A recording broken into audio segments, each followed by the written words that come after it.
Back in November 1997, something strange happened in Maine.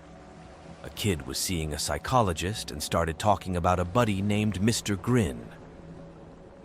This friend wasn't real, at least not to the psychologist or the parents. The boy described Mr. Grin as always smiling, and when he was around, everything felt super happy. Even though the kid was dealing with some big problems like anger and sadness, Mr. Grin made all of that go away. He didn't talk, just stood at the end of the bed. The kid said he smelled like candy floss, and just being there made him feel calm and safe. The psychologist initially figured the first kid made up Mr. Grin to cope with family issues causing his anger problems. No big deal, he thought. That is until a 9-year-old girl started talking about her imaginary friend, also named Mr. Grin. Then a 7-year-old boy did, and a 12-year-old boy, and an 11-year-old girl. It kept going until about 15 different kids, all with the same imaginary friend, Mr. Grin, started telling the psychologist about him. At first, he brushed it off as a coincidence. Kids often have imaginary pals, right? Plus, Mr. Grin seemed like a generic enough name. But as more and more kids shared the same story about Mr. Grin, the psychologist got worried. He started asking for more details. What he found was eerie. Every single kid described Mr. Grin in the exact same way, using the exact same words. It wasn't just a bunch of kids making up stories. There was something strangely identical about each of their accounts. Now, here's where it got really strange. All these kids talking about Mr. Grin couldn't have known each other. 5 of them were homeschooled and hardly left their houses, only going out for shopping with their parents. So, it wasn't like they could have planned this together. The psychologist started talking to each kid's parents separately. He didn't spill all the details, but mentioned that something weird was going on in multiple sessions. He hinted that there might be a risk to their child. Then, he asked if he could talk to the authorities about it.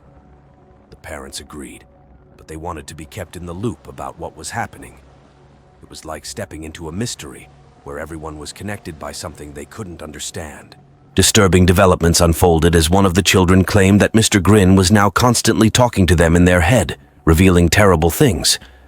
However, they insisted on keeping it a secret, fearing that if they spoke about it, their parents would also learn about these dreadful revelations. In an attempt to understand the gravity of the situation, the psychologist convinced one of the boys to write down what Mr. Grin was saying, assuring him that the contents would remain confidential. The details of this written account are known only to the psychologist and the authorities. Whenever anyone inquired about it, those involved fell into an uneasy silence, hastily changing the subject.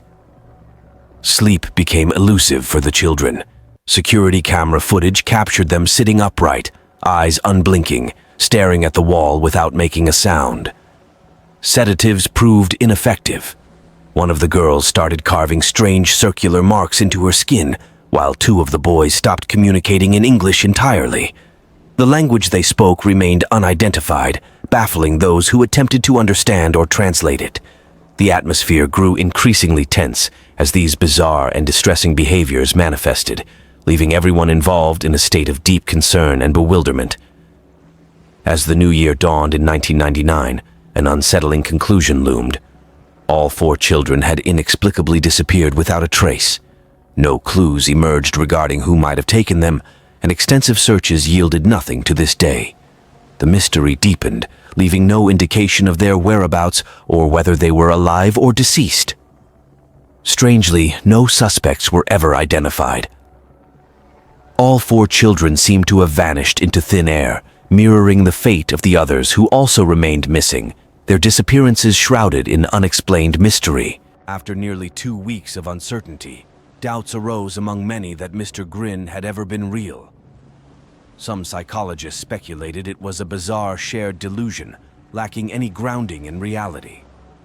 They pondered whether the whole Mr. Grin thing originated from a TV show or movie the kids might have watched, creating a similar imaginary friend in their minds.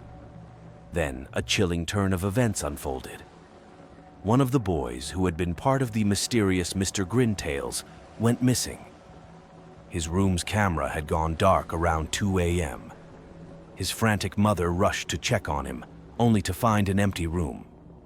It took her less than a minute to reach his room from hers, making it seemingly impossible for him to leave or be taken out of her sight in that short span. Strangely, she mentioned a lingering smell of cotton candy in the room. Despite an extensive search, no trace of the boy surfaced. No one witnessed anything strange or unusual around the house before or during his disappearance. The unsettling odor of cotton candy lingered, a haunting detail. Less than a week later, a girl who had also spoken of Mr. Grin vanished, then another, and another boy. One by one, they disappeared until only 4 remained, leaving an atmosphere of fear and uncertainty in their wake. The remaining 4 children started sharing unsettling tales about how Mr. Grin and his friends were planning to take them away soon. When questioned about these friends, they spoke of Mr. Grin residing with other smiling men in a place they called the Happy Place. They insisted that Mr. Grin would soon escort them there, describing it as a beautiful realm already populated by many people. According to the children, Mr. Grin communicated with them in their heads since he couldn't talk conventionally. He would show them mental pictures of this mysterious place they were destined for. Things took a darker turn. After a few weeks, the children started complaining of headaches and nausea. Their schools reported hallucinations, with 2 of them expressing dissatisfaction with the place Mr. Grin was revealing to them. One child even began screaming for an extended period, as if having a fit, pleading for the Kohlers to stop. They described the Kohlers as horribly and begged for them to vanish. The situation escalated into a disconcerting blend of supernatural elements and deteriorating mental health, leaving everyone involved deeply disturbed and alarmed. In the following week, the police got involved, questioning the kids about their mysterious friend, Mr. Grin.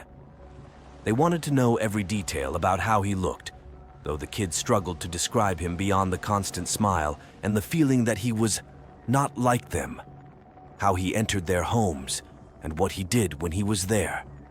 Everyone, the psychologist, the parents, and the police, was convinced that Mr. Grin was not just imaginary, but a real and potentially dangerous person. The authorities had checked for known threats in the area, and that wasn't the case. It seemed like Mr. Grin was a real person, sneaking into the children's homes at night. Strangely, none of the kids knew how he got in. They'd just wake up, and he'd be there at the foot of their bed. Sometimes they mentioned he'd sing something, but it wasn't in English. It sounded like a lullaby, making them feel safe. When the kids were asked to draw Mr. Grin, something peculiar happened. Every single one of them picked up a red crayon and colored the entire page until it was just a solid rectangle of red. It added another layer of mystery to an already unsettling situation. When asked about their red rectangles, the kids insisted they had drawn Mr. Grin, claiming they'd perfectly captured the man at the foot of their bed. When told they hadn't actually drawn anything and had just colored the page red, they got angry, feeling accused of lying. They stood firm, vehemently insisting that what they had drawn was an accurate picture of the man they saw. The psychologist, following a hunch, showed one of the red rectangles to different kids without telling them what it was. Each child, unaware of the supposed drawing or the existence of other kids discussing this, confidently said it was a picture of Mr. Grin. To keep an eye on things, cameras and baby monitors were set up in the kids' rooms. Parents, growing more anxious, stayed awake all night, glued to the screens displaying their children sleeping. Strangely, there were no signs of anyone entering or leaving the rooms. The only sounds were the kids snoring or occasionally talking in their sleep. No trace of Mr. Grin appeared on the monitors. The mystery deepened, leaving everyone on edge and sleep-deprived.